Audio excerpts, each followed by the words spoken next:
मायका और ससुराल। एक बार की बात है, मैं अपनी बेटी के साथ रहती थी। एक दिन की बात है, मैं सोच रही थी कि शादी के बाद लड़कियां बदल सी जाती हैं और उनका वह घर जहां वह अभी कुछ साल पहले गई थी अधिक प्रिय हो जाता है। लगता है कि मेरी बेटी सलोनी के साथ भी ऐसा ही कुछ हुआ है। वो जब अपने मायके में आती है तो खोई खोई सी रहती है।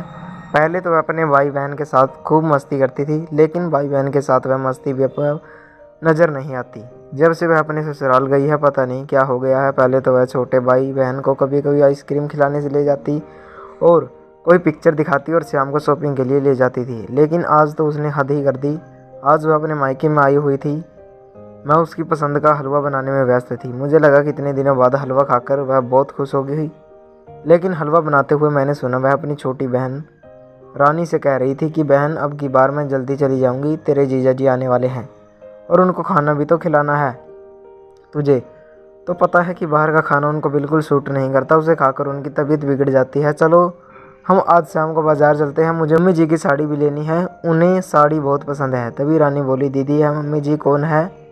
छोटी, तुमको बताने की ज़रूरत नहीं है, चलो फिर भी बता देती हूँ। मम्मी जी वही है जो ससुराल जाने पर हर लड़की की मम्मी बन जाती है, चाहे वह उसे असली मम्मी की तरह माने या ना माने। पिछले 10 दिनों में से मुझे बुखार भी था, थोड़ी कमज़ोरी भी महसूस कर रही थी, पर उस कॉलेज से जहाँ मैं पढ़ चल रही थी मैंने छुट्टी ले रखी थी। मुझे बस एक इच्छा थी कि बेटी को वह सब चीज़ें खिला दूँ जो उसे पसंद थी, और वह थी कि अपनी बहन से जाने की जल्द बता रही थी। बार बार बोल रही थी जल्दी जाना है, जैसे ससुराल ही उसका सब कुछ था और मैं अब उसके लिए कुछ नहीं थी। तभी मैंने यह भी सुना, रानी इस गिटार पर तो धूल जम गई है, तू क्या इसे कभी नहीं बजाती? मैं तो पहले ही जानती थी कि तू साइंस की स्टूडेंट है, भला तुझे कहाँ समय मिलेगा गिटार बजाने का। माँ से कहकर मैं इस बार यह गिटार लेती ही जाऊँगी। मैं वहाँ क्लास ज्वाइन करके गिटार बजाना सीख लूँगी, वैसे भी अकेले बोर होती हूँ। हलवा बन चुका था, पर कढ़ाई कपड़े से पकड़कर उतारना भूल गई तो उंगलियां जल गई। अब किसी को बुलाकर गिटार पैक कराना होगा, जिससे लंबे सफ़र में कुछ टूटे फूटे नहीं। बेटी के जाने के ख्याल से मेरी आंखें भर आई थी और मैं मन ही मन सोच रही थी कि अभी तो आई थी, इतनी जल्दी जा रही है। मैंने जल्दी से आंखें आंचल के पहुँच ली ताकि मेरी बेटी को पता न चले। लगता है मेरी बेटी अपनी सारी चीज़ जिनसे मेरी यादें जुड़ी हुई है मुझसे दूर दूर तक ही देगी। पिछली बार जब वह आई थी तो उसके घने लंबे बालों में तेल लगा रही थी कि अचानक मैंने सुना, माँ मैं वह मसूरी वाली तस्वीर ले जाऊं जो आपने कंपटीशन के लिए बनाई थी। तभी उसकी माँ बोली, कौन सी बेटी? तभी सलोनी बोली, वही वाली जो आपने प्रथम पुरस्कार पाने के बाद मुझे मेरे जन्मदिन पर गिफ्ट कर दी थी। मम्मी जी उसे देखकर बहुत खुश होगी, मैं उनको खुश करना चाहती हूँ। आपने कितनी सुंदर कढ़ाई की है उस पर।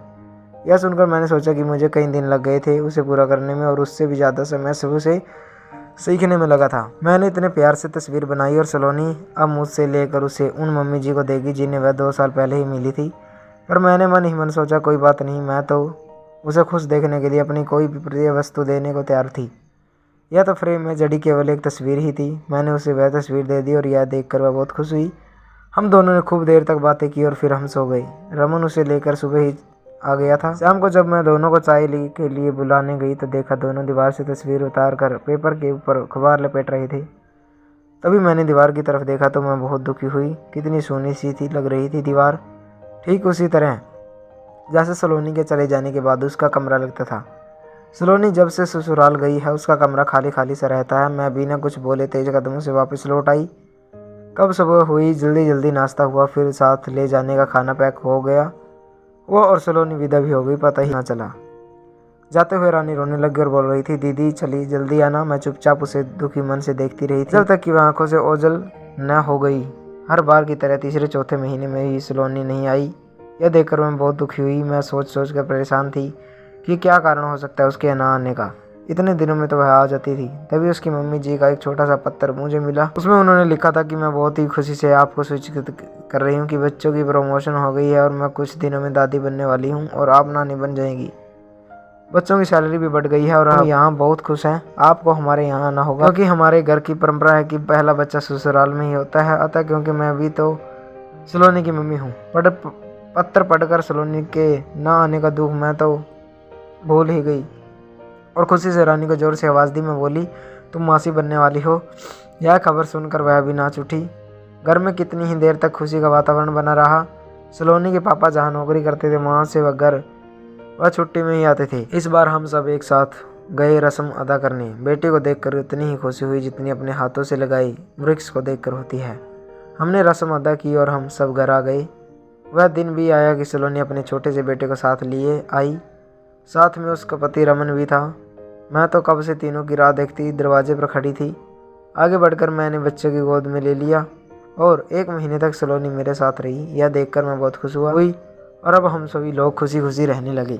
दोस्तों, कैसी लगी आपको ये कहानी कमेंट करके ज़रूर बताएं। अगर आप हमारे चैनल पर नए हो तो चैनल को सब्सक्राइब करें, वीडियो को लाइक करें, शेयर करें, कमेंट करें। धन्यवाद दोस्तों।